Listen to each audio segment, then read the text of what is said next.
how to fix Facebook Marketplace isn't available to you. Hey guys, welcome back to another episode. In this following video, I'm going to show you the ways to fix Facebook Marketplace isn't available to you. So if you're unable to look at Marketplace on your Facebook account, so what you have to do is, in order to fix it, you just have to make sure that you meet the eligibility criteria. That is, the Facebook Marketplace is only available to people who are 18 plus or who's over 18 years old. Sure that you are above 18 years old.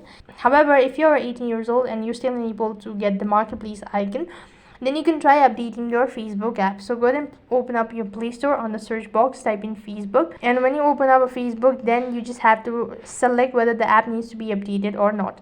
If the application is completely up to date, then you can try reinstalling the application and restarting your device, and that should be able to fix the issue.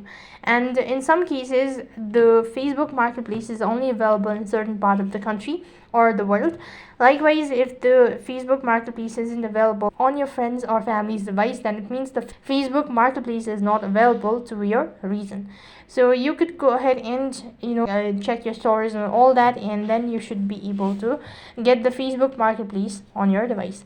So that is all for this video. I hope the video was helpful. Make sure to like, share and subscribe to our channel.